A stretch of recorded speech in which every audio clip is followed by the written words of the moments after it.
Minister चाहता है कि इंडिया को यूनाइटेड नेशन में परमानेंट सीट मिल जानी चाहिए। हर प्राइम मिनिस्टर की कोशिश है कि इंडिया जल्द अज जल्द यूनाइटेड नेशन में परमानेंट सीट पर आ जाए। क्या बेनिफिट्स है मुख्तलिफ ममालिक के इंडिया के साथ और क्या बेनिफिट है जो कि नरेंद्र मोदी के साथ अच्छे ताल्लुकात बनाए जा रहे हैं? अगर इंडिया यूनाइटेड नेशन में परमानेंट सीट पर आ जाता है, क्या कश्मीर का इशू हल होगा? क्या उनकी तरफ जहां रशिया के प्राइम मिनिस्टर कोशिश कर रहे हैं, वहाँ जो बाइडेन जो है वो इंडिया के हक में रहते हुए मुख्तलिफ ममालिक के प्राइम मिनिस्टर के साथ मीटिंग करके इंडिया को यूनाइटेड नेशन में सीट दिलवाना चाहते हैं। क्या वजह है जो कि हर कोई उठ के इंडिया को सपोर्ट करने वाला है और इंडिया को सपोर्ट किया जा रहा है? जय हिंद दोस्तों, इसी तरह की और लेटेस्ट वीडियो देखने के लिए चैनल को सब्सक्राइब कर ले और बेल आइकॉन को भी दबा दे। धन्यवाद। इंडिया बहुत बड़ी मार्केट है। दुनिया की हर कंपनी चाहती है कि उनको एक ऐसी मार्केट मिले जहाँ पे तकरीबन 1.5 बिलियन पॉपुलेशन रह रही है। उसके अलावा वर्ल्ड पावर भी है, उनके पास इतनी स्ट्रॉन्ग आर्मी है। उनके इंटरनेशनल रिलेशंस भी बहुत अच्छे हैं मुल्कों से। इंटरनेशनल रिलेशन अच्छे करने वाला भी तो उनका प्राइम मिनिस्टर मोदी है ना, और कोई तो नहीं है। अगर हम अपने प्राइम मिनिस्टर्स की बात करें तो 75 साल हो गए जो प्राइम मिनिस्टर आता है। इवन अगर हम बात करें शहबाज शरीफ, नवाज शरीफ, उनकी हुकूमत कितनी बार गिरी है, कितनी दफ़ा दोबारा आई है। उन्होंने अपने मफादात के अलावा इंटरनेशनल लेवल पर अपने रिलेशन स्ट्रॉन्ग क्यों नहीं किए?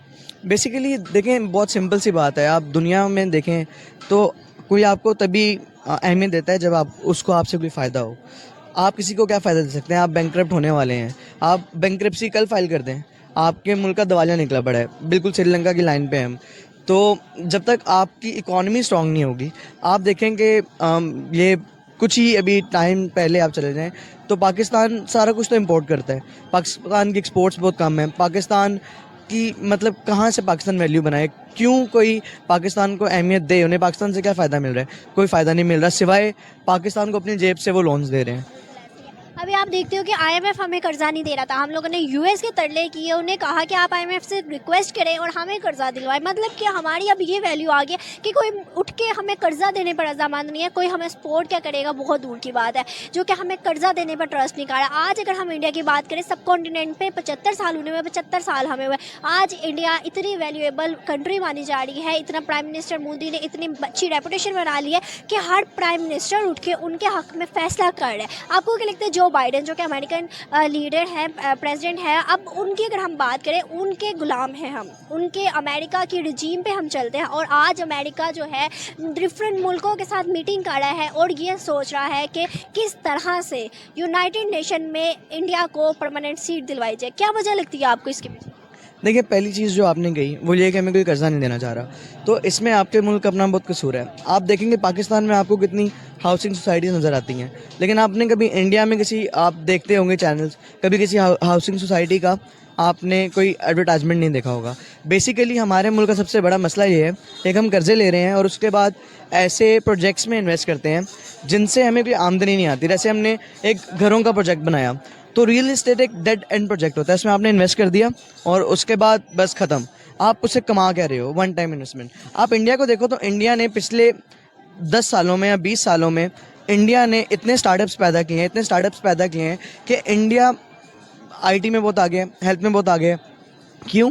उन्होंने इन्वेस्टमेंट्स बहुत अच्छी की हैं, ऐसी जगह पे इन्वेस्टमेंट्स किए हैं जहाँ से पैसा बनता है। और आज वो टाइम आ गया है कि दुनिया के हर मुल्क से उनके लिए इन्वेस्टमेंट जा रही है ताकि दुनिया के जितने भी मुल्क हैं उनको बेनिफिट हो उनके इन्वेस्टमेंट से। बिल्कुल ऐसा ही है। और दूसरा, इंडिया ने अपने उनके लोगों ने बहुत मेहनत की है और आप देखेंगे हर बड़ी कंपनी का जो सीईओ है वो इंडियन है, और ये सब इसीलिए चाहते हैं उनको बनाना। मेरे ख्याल से हम चाहे पाकिस्तानी है, लेकिन एक हक बात है, अगर आप इंडिया की पोजीशन पे आज पाकिस्तान होता तो हम भी चाहते कि हमें भी यूएन में परमानेंट पार्ट बनाया जाए। तो बेसिकली मेरे ख्याल से तो इंडिया को बनना चाहिए, और वो इसीलिए कोशिश कर रहे हैं क्योंकि इंडिया उन्हें फ़ायदा देता है और दुनिया उसी के साथ होती है जो फ़ायदा देता है। बात हो रही है परमानेंट मेंबरशिप आप यूएन की, किन किन कंट्रीज को मजीद इंजेक्ट किया जाए या होना चाहिए। हिंदुस्तान का नाम इस रीजन से आ रहा है। परमानेंट मेंबरशिप एक यकीनन एक बहुत बड़ी चीज होती है। सिर्फ 5 कंट्रीज मेरे ख्याल ये ताकत रखते हैं पूरी दुनिया में out of 200 countries. But Hindustan को हम देख रहे हैं पिछले कई सालों से ट्राई कर रहा है। और अभी मैं कुछ आर्टिकल्स पढ़ रहा था और उसमें ये बात हो रही थी कि जयशंकर साहब इसके ऊपर बड़ा जिसे कहते हैं कि बड़ा फोकस्ड होकर वो काम कर रहे हैं, मुख्तलिफ दुनिया के लोगों से मिल रहे हैं और शायद वो इसको अचीव भी करने के करीब हो या हो सकते हैं।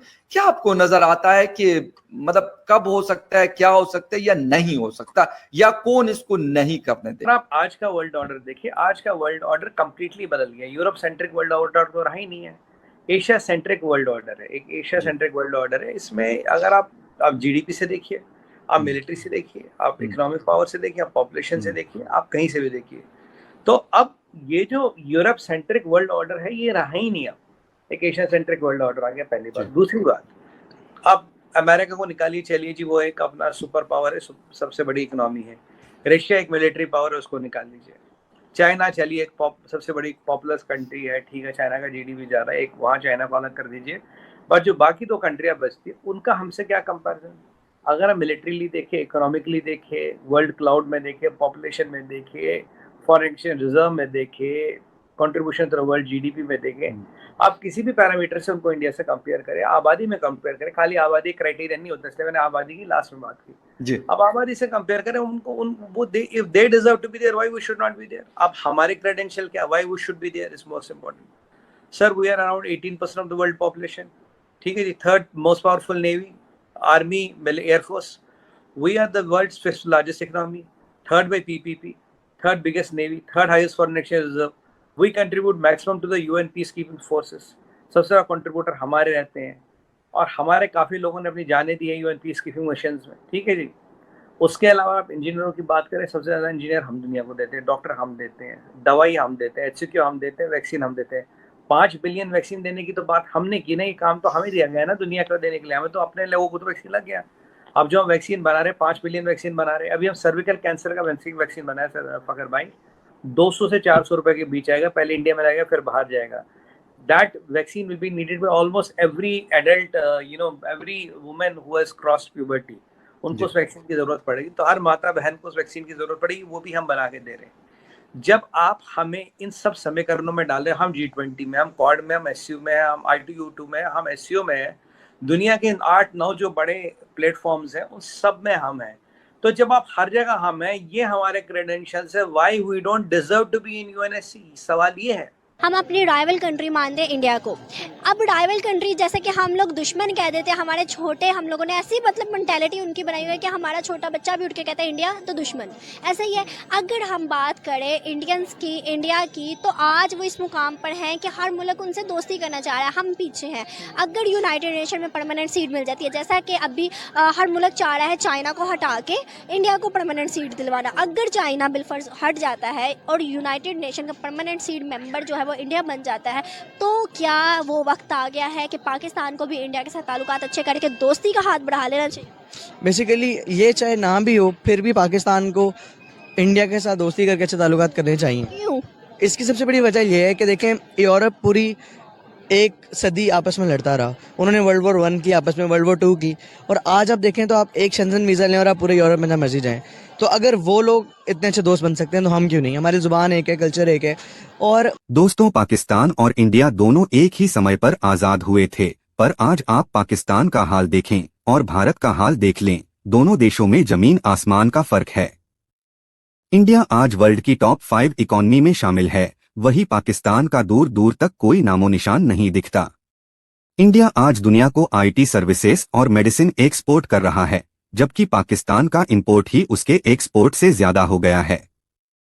ऐसे में अगर भारत को आज दुनिया यूनाइटेड नेशन परमानेंट काउंसिल के एक परमानेंट मेंबर के रूप में सबसे प्रबल दावेदार के रूप में देख रही है, और पाकिस्तान के जिगरी यार चीन और रूस को यूनाइटेड नेशन की परमानेंट सीट से हटाना चाहती है, तो हमारे सबसे प्यारे पड़ोसी देश पाकिस्तान में इस बात पर चर्चा होना तो लाजिमी ही है कि अब पाकिस्तान को भारत से किस तरह के रिश्ते रखने शुरू कर देने चाहिए। दोस्तों, आपका इस वीडियो को लेकर क्या कहना है? अपनी राय हमें कमेंट सेक्शन में जरूर बताएं। धन्यवाद।